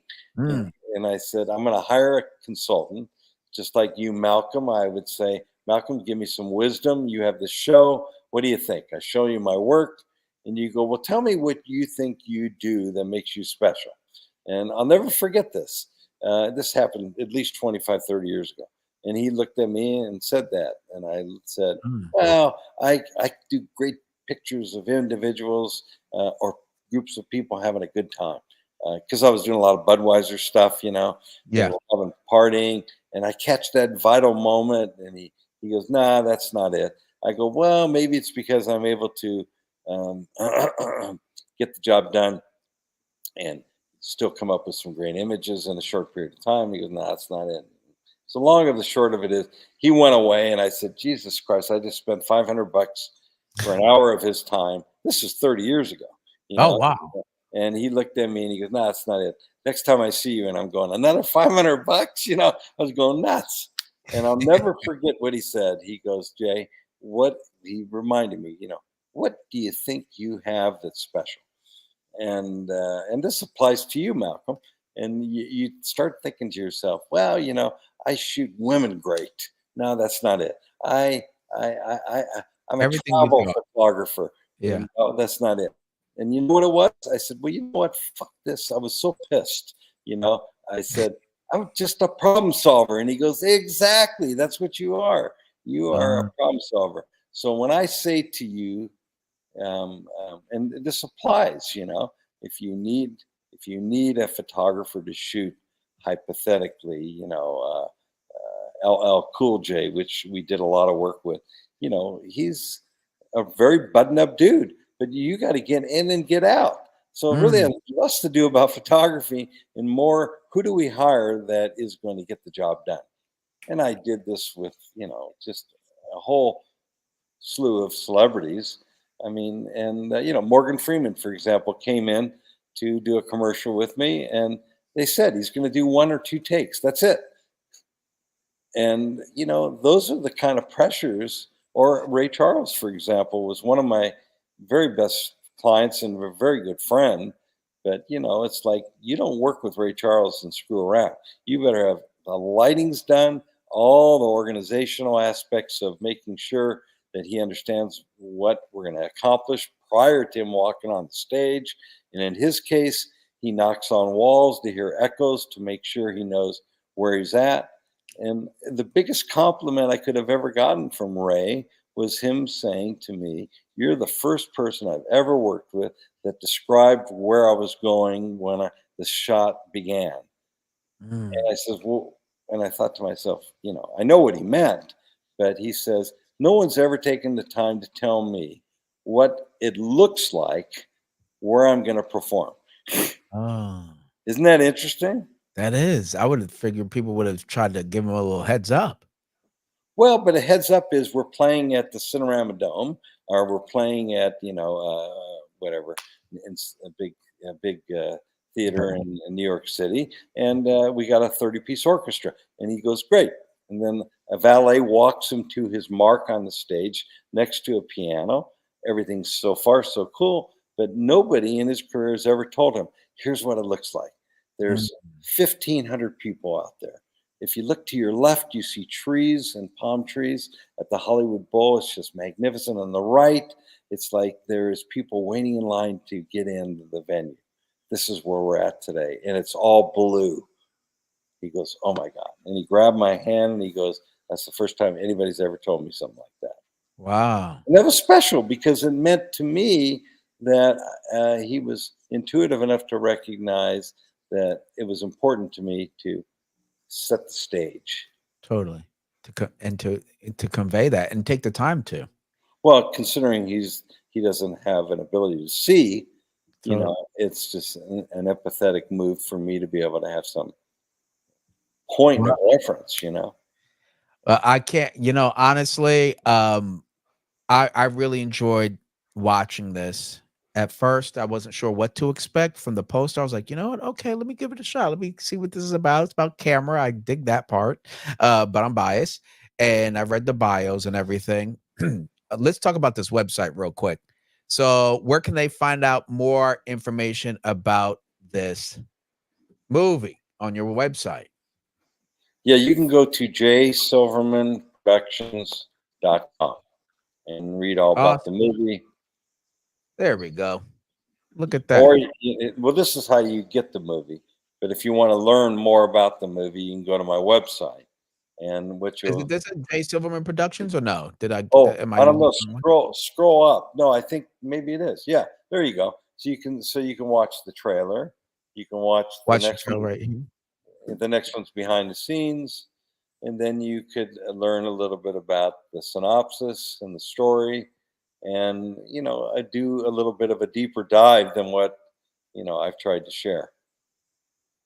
Well, folks, just FYI, I left, as I said earlier, the description. I mean, in the description section down below, you can click on the link to watch the trailer directly from my video. So just FYI. And I also put the link to this website right here and to Jay's bio in the description section down below. So I made sure I included all of that. And Jay, if you ever take a look at the description section, if I miss something, just let me know. Okay. But I like these stills though. These pulls. Well, you know, this is another wonderful advent of technology. Most of these images are what they call, not screen grabs, but they go right from the almost 4K images that we shot live. You see what I'm saying? Now, okay, hold on. You didn't pull it straight from the software, like your editing software? We Oh, did. okay.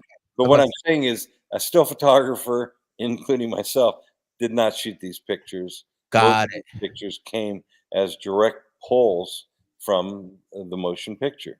It looks great, and your colorist did a great job too. The colors off the charts. You know, everybody. I mean, the editor, the music, the cinematography, the costumers, the makeup. You know, it's just, when you do a movie like this, to have a team of creative people that believe in the property and want to condone it and invest, you know, what is easily 7 or 8 weeks of their life.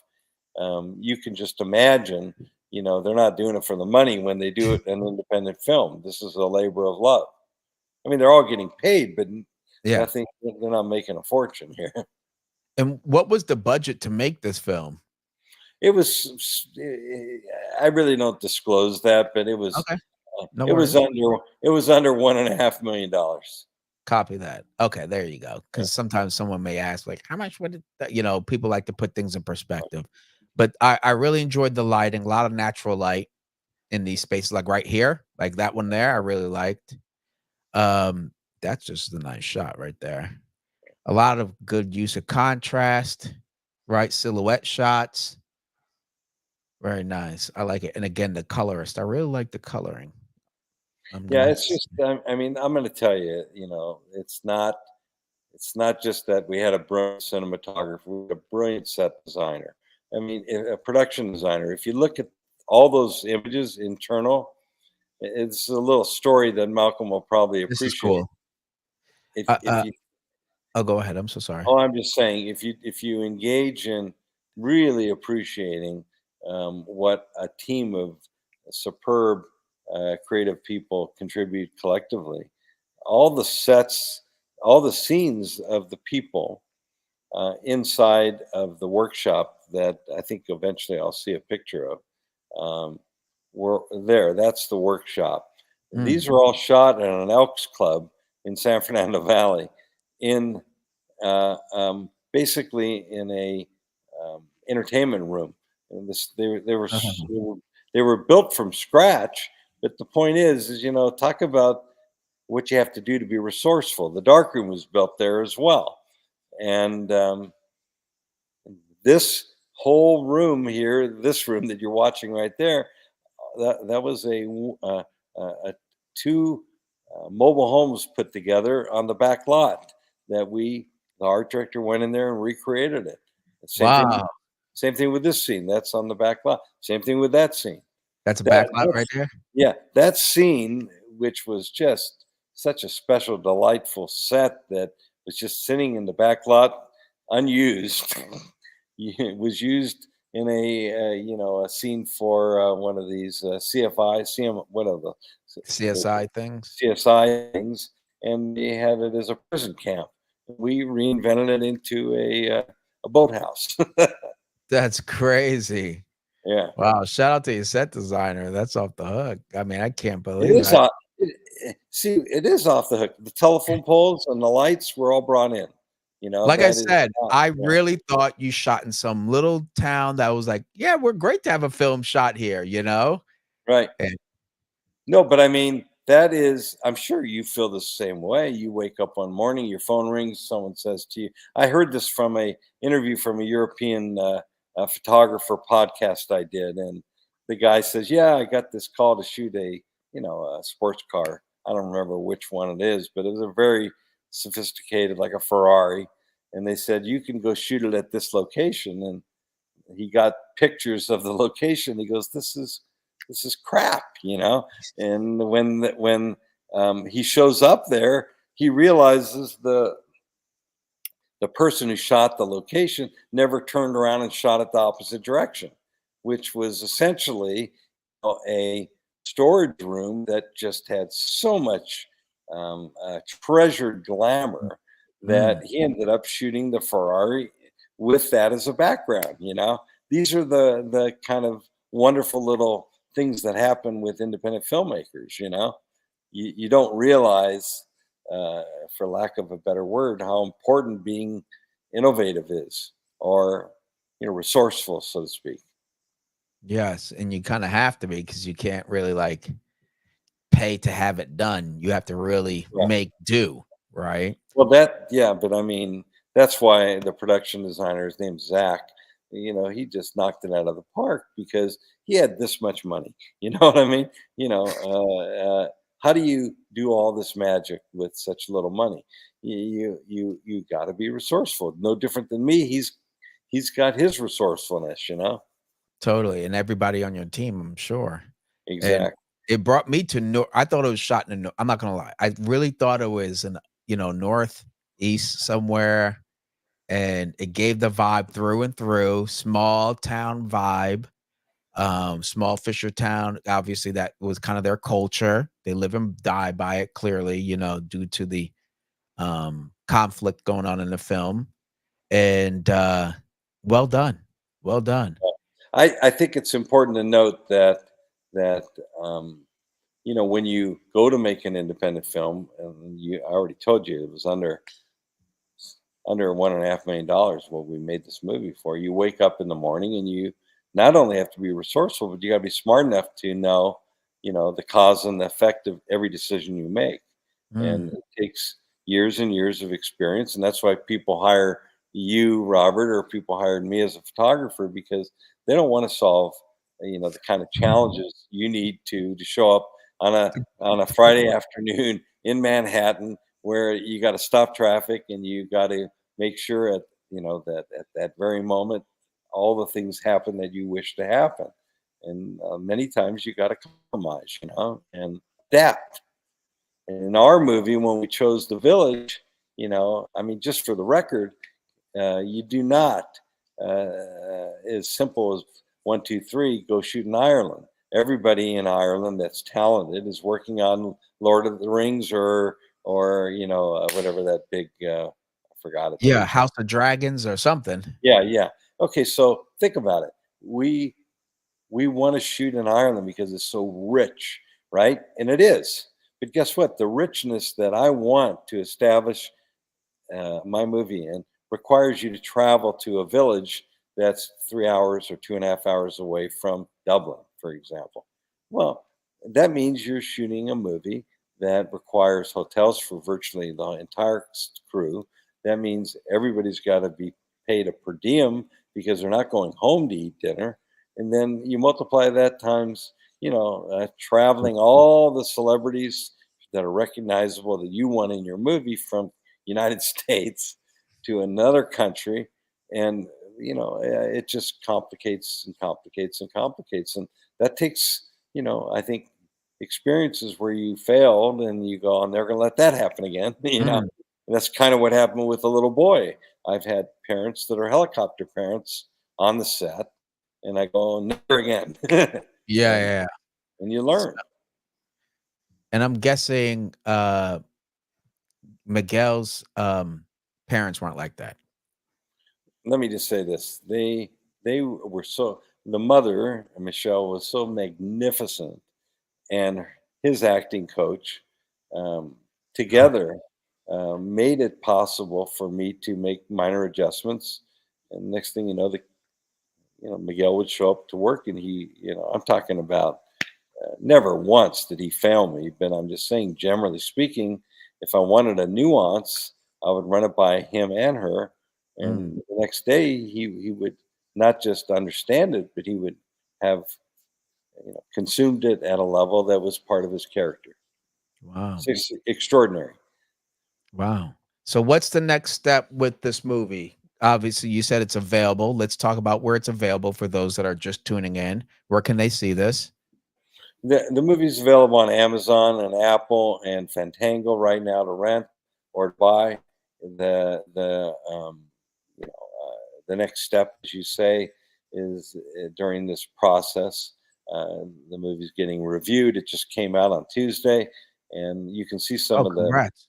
some of the things that people are saying about the movie, and it's really incredibly exciting period for me as a filmmaker because you know let's be honest, when you make a movie, you don't know how it's going to get received, and you know it's That's very fulfilling for you to a appreciate it and b to say kind things. Thank you. oh no, I really did enjoy watching it, and it was an easy watch in terms of it didn't like take forever. It kept moving. I like the subplots as well. So that was interesting with the, small town colliding with commerce and stuff like that, with that whole thing going on. And that's relatable to many of us, right? We're used to our town being a particular way when we're a kid, and change, here it comes. So I appreciated that too. But I overall liked, I really did. I'm glad there's a film like this out there, and I'm hoping everybody else goes checks out the trailer right now. As I said earlier, let me put this back on big screen here. There we go.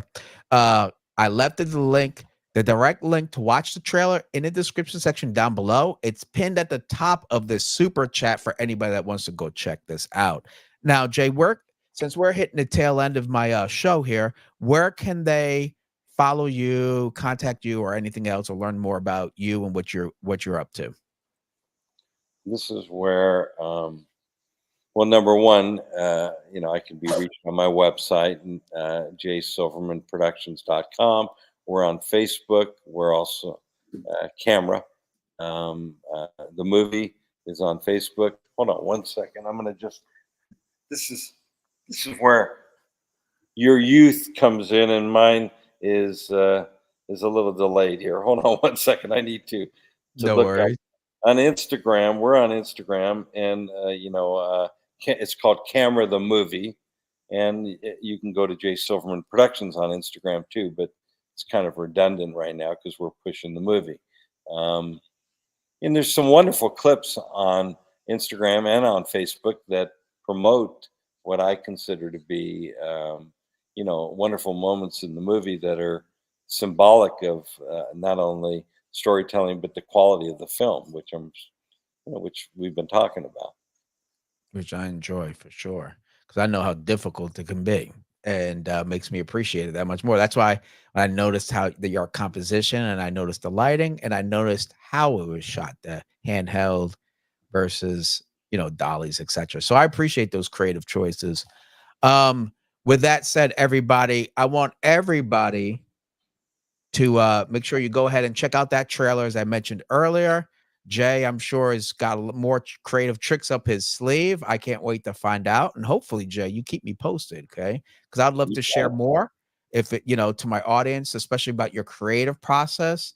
Because many people, I'm sure, would love to be in your shoes, but it can come off very intimidating when you actually try to put a film together. And I haven't done it at the level that you're at, but I've definitely done enough to know, woo, what did I just ask myself to do? So, and the importance of teamwork and trusting those on your team. So I thank you very much for coming on to my show.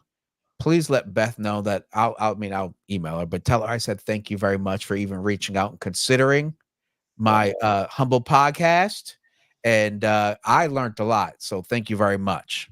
Listen, what you're doing, Robert, is the same thing I'm doing, which is sharing what I consider to be, life's experiences and wisdom, and you're giving back, and that's all I do now. I mean, I had a really good career doing what I love, and making movies now is something that alerts that part of my senses to want to do something fulfilling. And you're not on this podcast, at least I'm assuming, to make a load of money. You're sharing, and I wish.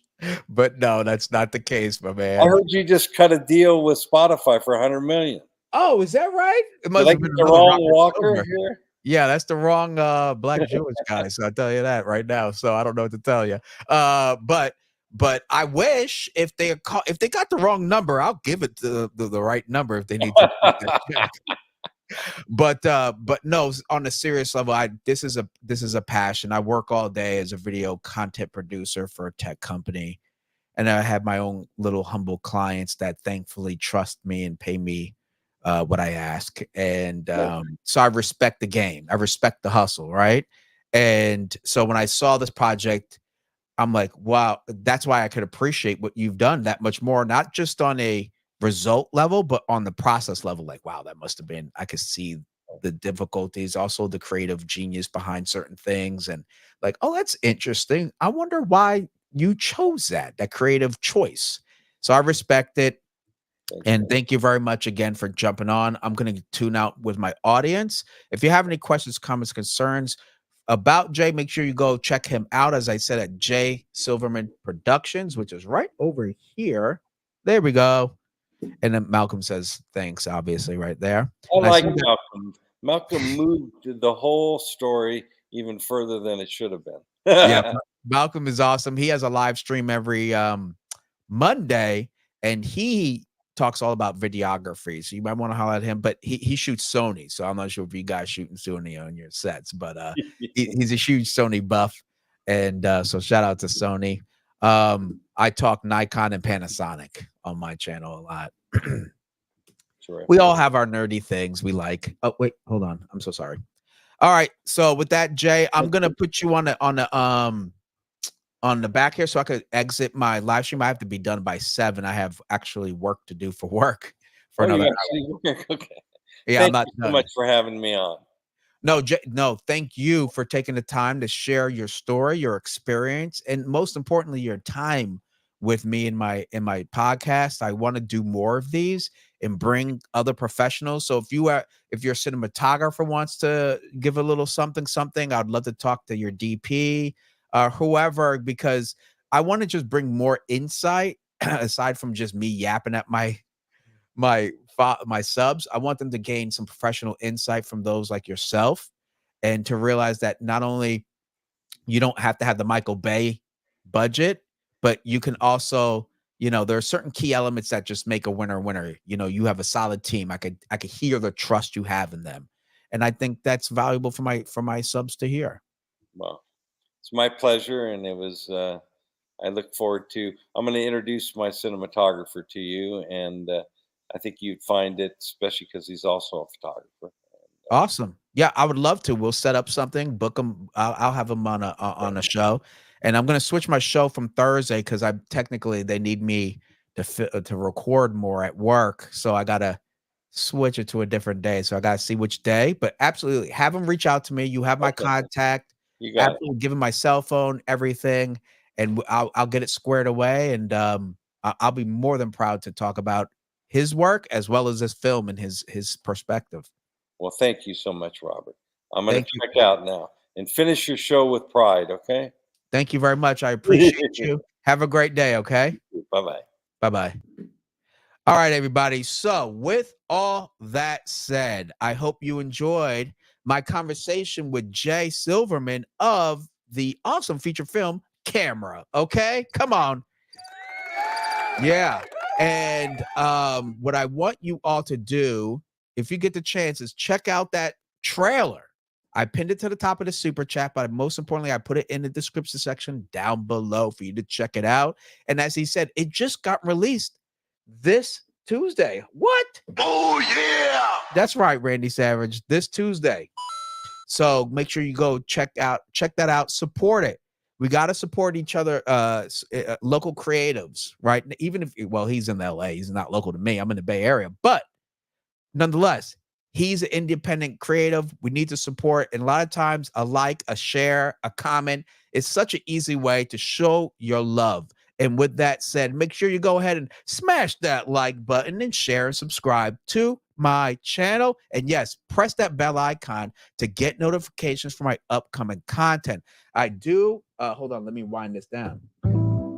I do want to let you know that this Sunday, I will be having an amazing beach photo shoot. As I said, with this gorgeous model. And because you guys all voted, here we go. There we go. Because you all voted, I will be doing a pre-recording of this photo shoot, and I will be posting it. That means I'll give you my commentary, tutorial, etc. all during this photo shoot. I'll be recording, so definitely you want to subscribe to my channel. You don't want to miss out on this photo shoot. It's going to be beautiful. The weather has been great here in California, and I'm going to take advantage of it and bring you all some cool content. And I'm going to be using the Nikon Z6 Mark III. Not sure what lens yet, but for sure that camera, because right now I'm doing a long-term photography test with that camera, and I'll be bringing to you all my experience, okay? What else is there? Oh, thank you very much, Malcolm. Thank you for your support and your super chat. Thank you very much. So with all that said, make sure you go ahead and follow me on all the socials. Come on, people. I'm on Facebook. I'm on Instagram. I'm on Threads. I'm on TikTok. And I'm on Twitter or X or whatever it is that Elon Musk decides to call that platform. Go check it out. Now, with all that said, okay, hold on. Goodness gracious. Now, I will be going live again. I just have to figure out a new time and place. If you have a time and place, well, not to place, but time and day of the week you think is best for me to change my live stream time, let me know. I was thinking a Saturday morning or a Sunday morning. I want to hear from you. What do you think? Post a comment down below. Either way, until next time, I'm Robert Silver. Keep shooting, stay creative. Thank you for watching. Join me every Thursday on YouTube for another live show of Let's Talk Photography. We cover the latest news, interviews with today's industry leaders, tips, tricks, lighting, cameras, and the business of photography. My weekly live stream is all about crowd participation. You're encouraged to ask questions, talk about the cool camera gear you've got or the camera gear you want to get. Hell, you can just join our open panel discussion during our Q&A portion of the show. The cost of access to Let's Talk Photography is very, very low. For today only, I'm hosting a very low price of $3.99 to subscribe and press that bell icon to get notifications of my upcoming live streams. Now let's get back to the show.